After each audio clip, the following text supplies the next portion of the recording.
Сәлеметсіздер оқушылар, бүгін Қазақстан тарих пәнінен тоқталатын сабақтың тақырыбы сырымда толы бастаған ұлт азаттық қозғалыс. Дәптерімізді ашып, бүгінгі сабақтың тақырыбын жазып алыңыздар.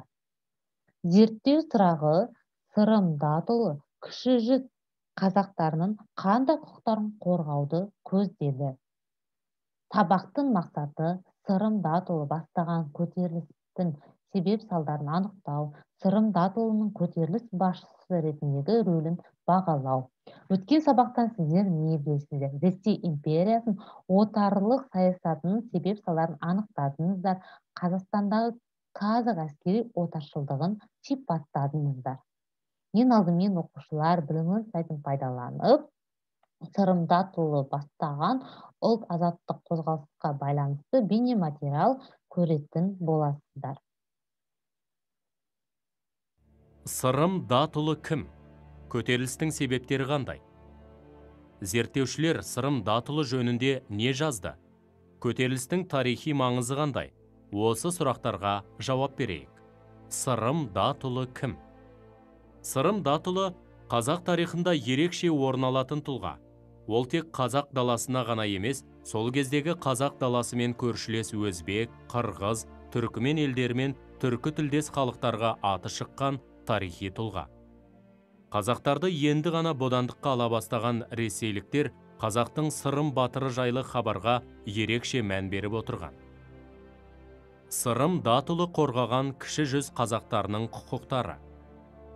Ең алғашқы төменгі әкімшілік басқару құрылымы Париж коммунасы 1789-1794 деп саналып келсе, сырым датұлы одан 4 жыл бұрын қазақ даласында халықтың өзін-өзі басқаруының негізін қалады. Ең алғаш рет қазақ даласындағы хандық басқарудың орнына кіші жүз аумағында халықтың өзін-өзі басқару түрі халық жиналысын енгізді.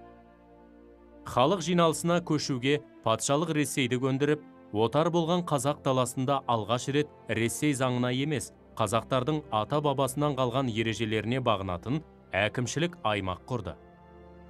Осы заңның арқасында мылтықпен қаруланған Орал казактарының қазақ ауылдарына шабуыл жасап, малын айдап әкетуіне тосқауыл қойды.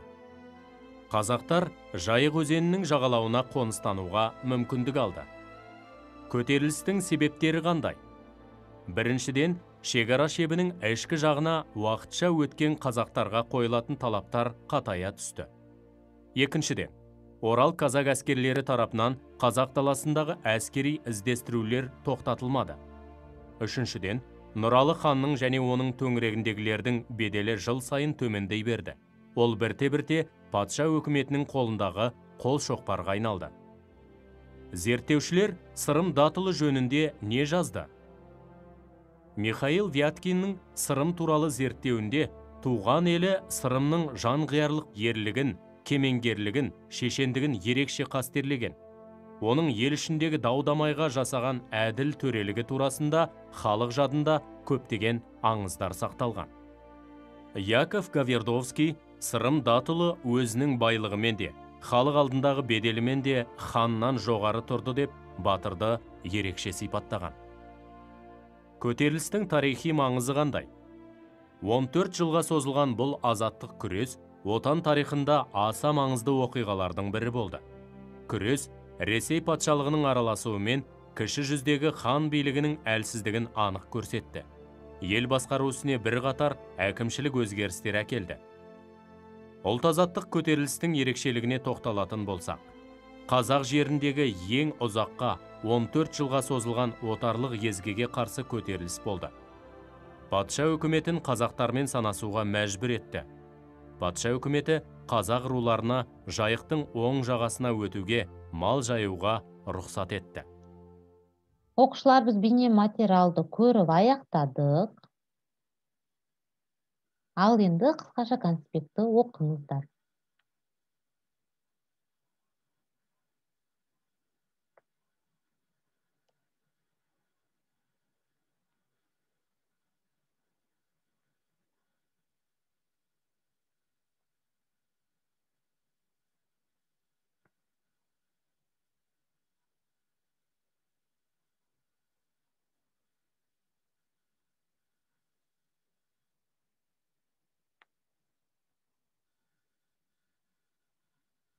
Окуучулар, эгер кыскача конспектти окуп болсоңуздар, тапсырма орундайык.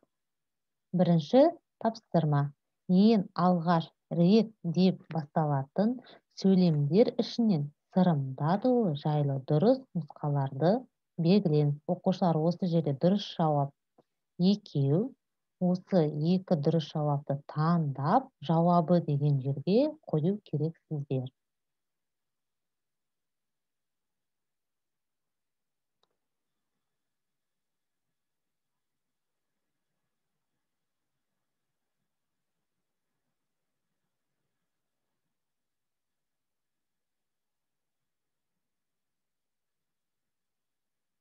Окуучулар биринчи тапсырмамызды орундап болсак, экинчи тапсырмамызды орундайык. Экинчи тапсырма сурактардын дурус жавабын тандау керексиздер. Биринчи сырым датылы баштаган көтерилиш качан болду? 1773, 1775, 1783, 1799, 1783, 1797, 1779, 1785. Окуша дурус жавабын тандайбыз. Экинчи көтерилиш канча жылга созулду? 12, 9, 14, 15. Дурус жавабын тандап коясыздар. Үчүнчү көтерилиш болгон жерлер. Кичи жүз, орта жүз, улуу жүз, бүкүл Казакстан. Дурус жавабын тандап коямыз. Төртүнчү көтерилиштин максаты. Жангир ханның озбырлыгына шек коюу, кичи жүз казактардын укуктарын коргоо. Дурус жавапты тандап коясыздар. Бешинчи көтерилиш натыйжеси кандай болду? Жайыктын оң жагалауына өтүүгө уруксат берилди. Жайыктын сол жагалауына өтүүгө уруксат берилди. Ертіс өзенinin жағалауына көшүүгө уруксат берилди. Дурус жавапты тандап коясыздар. Алтынчы. Сырым Батыр китабынын автору ким? Левшин немесе Вяткин? Дурус жавапты тандап коясыздар. Жетинчи. Акылдыгы менен көзгө түшкөн сырымга бала кезинде кандай ат берген? Дараби, Зелепби, Балаби. Дурус жавапты тандап коясыздар.